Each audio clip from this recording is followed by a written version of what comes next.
IPO outlook atau fundraising outlook tahun ini cenderung mungkin akan di bawah tahun lalu ya.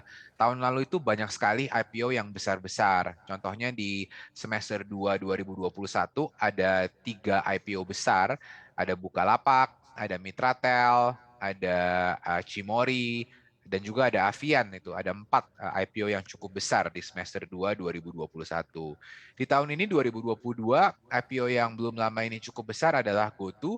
Mereka raise 1,1 miliar US dollar. Tapi kalau kita lihat dengan sentimen makro yang kurang baik, saya rasa banyak perusahaan yang akan menunda timeline IPO mereka, menunggu hingga marketnya akan pulih kembali ya.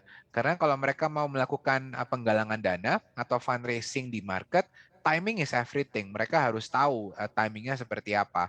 Nah, ketika global market lagi turbulence, ya timingnya mungkin bisa dibilang kurang tepat. Mereka harus mencari window yang lebih baik, mungkin di semester 2 tahun 2022 ini. Baik, Pak Henry, jika berbicara pasar ekuitas juga, saham manakah ataupun saham mana sih Pak yang dinilai JP Morgan Sekuritas Indonesia juga masih menarik di situasi saat ini begitu, serta di sisi lain juga kalau berbicara pasar surat utang kembali, sektor mana sih Pak yang diprediksi emisi dari surat utangnya juga akan tetap banyak ditunggu oleh investor? Ya, saya akan komen sektor mana yang kita suka dan sektor mana yang mungkin kita on the sideline ya.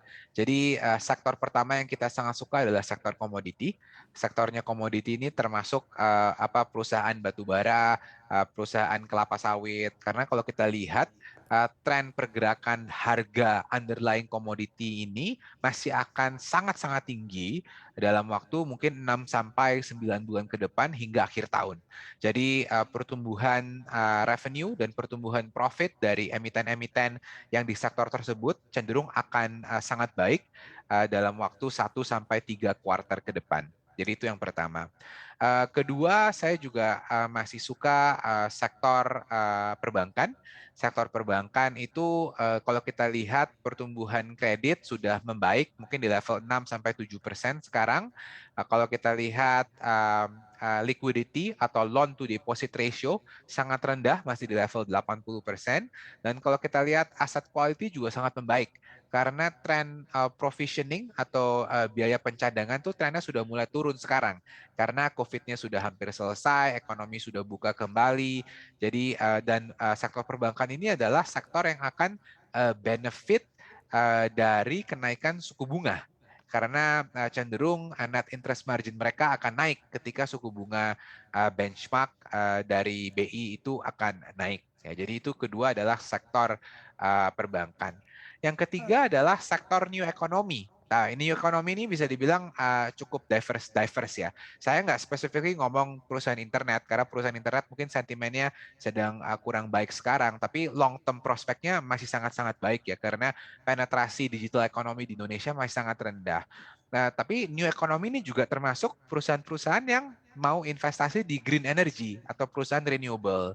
Jadi perusahaan seperti Adaro belum lama mereka listing anak perusahaannya seperti ADMR, itu mereka tuh sudah mulai investasi di green atau renewable energy yang akan membangun perusahaan smelter aluminium di Kaltara ya, Kaltara Industrial Park yang bulan Desember kemarin diresmikan oleh Pak Jokowi kemarin. Dan saya rasa banyak sekali perusahaan konglomerat yang mau investasi di green and renewable energy. Green energy ini sektor yang masih sangat kecil di Indonesia, tapi saya rasa pertumbuhannya 1 sampai 5 tahun ke depan akan cukup pesat dan ini akan menjadi daya tarik yang berbeda untuk foreign investor yang khusus untuk melihat aspek environment, social governance atau kita sebutnya ESG itu akan sangat menarik untuk mereka.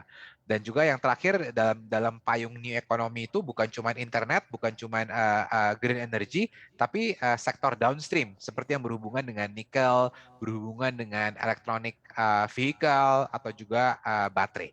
Jadi itu adalah sektor yang mungkin kita suka dalam waktu mungkin 12 bulan ke depan.